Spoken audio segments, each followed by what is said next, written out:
चुनावी भाषण देता है बार बार, चुनावी भाषण देता है बार बार, लगता है जुमलों का सरदार बोलता है, उसे और कुछ आता हो ना हो, वो झूठ बहुत शानदार बोलता है। तो देखिए, प्रधानमंत्री बनने के बाद मोदी जी बिहार 53 बार आ चुके हैं, कल फिर आ रहे हैं, मोतिहारी आ रहे हैं। तो शुरुआत वहीं से करूंगी, पर कुछ याद दिला के करूंगी कि जब भी मोदी जी चुनावी भाषण देने के लिए आते हैं, लंबे लंबे जुमले फेंक के जाते हैं, बेबुनियाद दावे, झूठे वादे, बड़ी बड़ी पर खोखली घोषणाएं करके जाते हैं। बिहार अभी भूला नहीं है, 2015 में आरा की रैली में ऐसे और ऐसे हाथ दिखा दिखाकर सबसे बड़ा जुमला फेंक के गए थे बिहार के लिए, 1.25 लाख करोड़ का पैकेज। और वो अंदाज जो था मोदी जी का, वो भी नहीं ना भूले हैं। क्या अंदाज था? बोली लगाने का, बिहार की नीलामी करने का। 75,000 करोड़ करूं कि 80,000 करोड़ करूं, 85,000 करोड़ करूं कि 90,000 करोड़ करूं, और ज्यादा कम तो छोड़ दीजिए, 1.25 लाख करोड़ भी छोड़ दीजिए, ₹1.25 का नेग भी बिहार सरकार के खाते में नहीं आया। जैसे कि काले धन की वापसी के बाद जो होनी थी तथाकथित 15 लाख रुपया किसी देशवासी के खाते में नहीं आया। और आज ये हमने यहां पर केतली और गिलास रखा है, तो आप सबके मन में भी और जो आपके माध्यम से हमें देख रहे हैं, ये जरूर सवाल उठ रहा होगा कि आखिर ये यहां पर क्यों है। तो मोदी जी को चाय पर चर्चा करने का बहुत शौक है। हमने भी कहा कि भाई मोतिहारी आ रहे हैं कल, चाय पर चर्चा जरूर होनी चाहिए। तो ये चाय है, जरा चाय निकालिए राजेश जी। तो चाय है, पर ये चाय मोदी जी के वादों की तरह फीकी चाय है।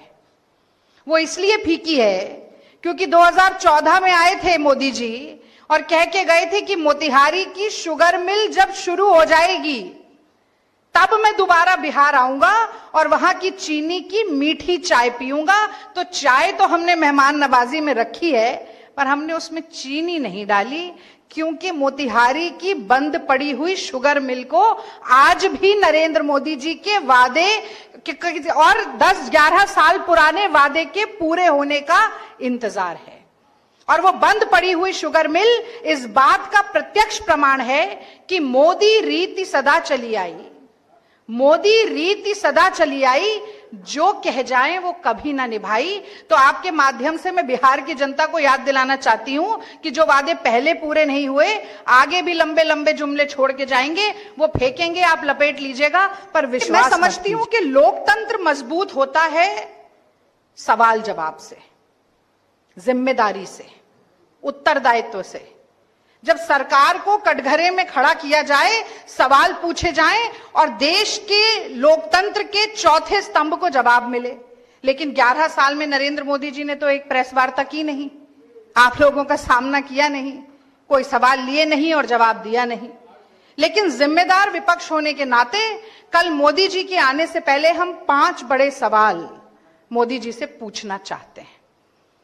और सबसे बड़ा, सबसे प्रमुख और सबसे ज्वलंत सवाल, जो सिर्फ मेरे नहीं, क्योंकि आप भी बिहार के लोग हैं, पटना के लोग हैं, बिहार के मतदाता हैं, ये सवाल आपके जहन में भी जरूर उठ रहा होगा और बार बार दिमाग में कौंध रहा होगा। मैं उसको जुबान देने का काम आज यहां पर करती हूं।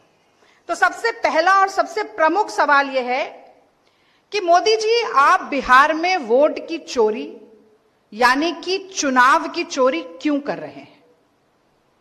आप बिहार के मतदाताओं के मताधिकार को छीनने का षड्यंत्र चुनाव आयोग से क्यों रचवा रहे हैं? जिस तरह से खुलेआम धांधली, गोरख धंधा, लोकतंत्र की लूट मची हुई है, क्या यह आपको बिल्कुल भी शर्मसार नहीं करती मोदी जी? ये सवाल जो है, ये सिर्फ विपक्ष के सवाल नहीं है, ये बिहार की जनता के सवाल है। हम ये तो जानते हैं कि जैसे जैसे बिहार के चुनाव नजदीक आ रहा है, वैसे वैसे मोदी और भाजपा ठगबंधन का सिंहासन यूं डोलता जा रहा है। लेकिन आप इतने घबराए हुए हैं मोदी जी, इतना कांप रहे हैं आप डर के मारे कि आपने ईसी को इलेक्शन कमीशन रहने ही नहीं दिया। अब ईसी इलेक्शन कमीशन नहीं है, ईसी इलेक्शन चोरी शाखा में तब्दील हो चुका है।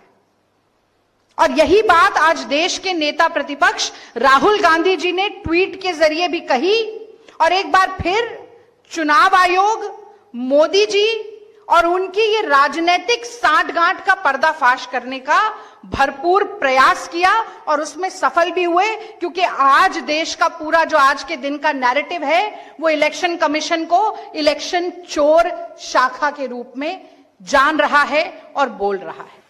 और इस वोटर लिस्ट कैप्चरिंग से न सिर्फ जनता के विश्वास की ठगी हो रही है, न सिर्फ लोकतंत्र पर आघात हो रहा है, बल्कि इस देश के निर्माणकर्ता जो महानायक थे, जिन्होंने यूनिवर्सल अडल्ट फ्रेंचाइज हर वयस्क नागरिक को वोट का अधिकार दिया था, उस पर भी प्रहार हो रहा है, उसका भी हनन हो रहा है, और बड़ी निर्लज्जता के साथ हो रहा है, दिन दहाड़े सरेआम हो रहा है। और इस घमंड और इस अकड़ के साथ हो रहा है कि जिसकी लाठी उसकी भैंस। देश में हमारी सरकार है, बिहार में हमारी सरकार है, तो हम चाहें तो कुछ कर जाएंगे और कोई हमें रोक नहीं पाएगा। घमंड है इस बात का।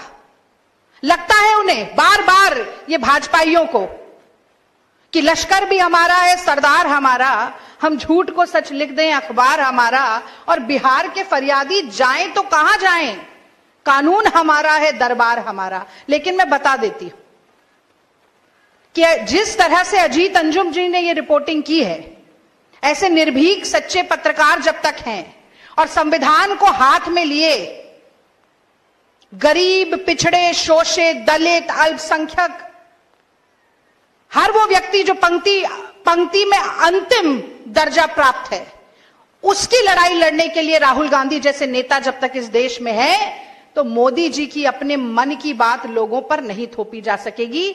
हमारे देश में जब हम राष्ट्रगान गाते हैं तो जन गण मन बोलते हैं, पहले जन आता है यानी कि जनता, फिर गण आता है, सारा महकमा उस जनता के लिए, और फिर मन आता है। और यहां मोदी जी अपनी उलटबाजी चला रहे हैं।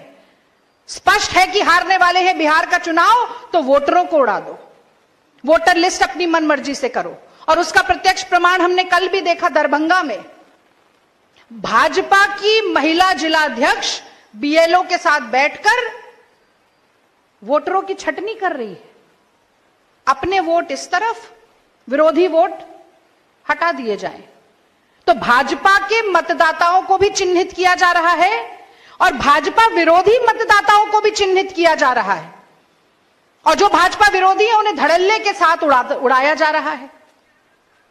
मैं समझती हूं कि बहुत ही शर्मनाक बात है। इस तरह के यू टर्न कैसे मोदी जी लेते हैं, उनको जरा सी भी इस बात के ऊपर लज्जा नहीं आती। जग जाहिर बात है कि ये मोदी सरकार ने ही रिप्रेजेंटेशन ऑफ पीपल्स एक्ट के अनुच्छेद 23(4) में बदलाव करके आधार कार्ड को पहचान के रूप में मान्यता दी थी, और अब रातों रात आधार कार्ड ही निराधार हो जाता है।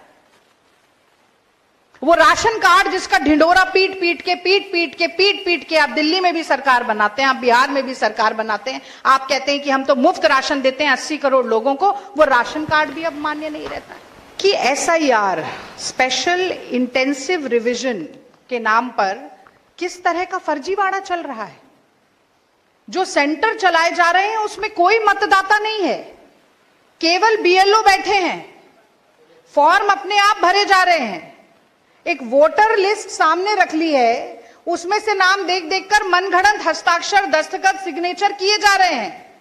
कोई लेना देना नहीं है, कौन वोटर है कि नहीं है, जांच पड़ताल कैसे होगी। घुसपैठिए का आरोप लगाया गया, अभी तक तो एक भी घुसपैठिया मिला नहीं, लेकिन ये इस पूरी प्रक्रिया पर एक बहुत बड़ा सवालिया निशान जरूर आ गया।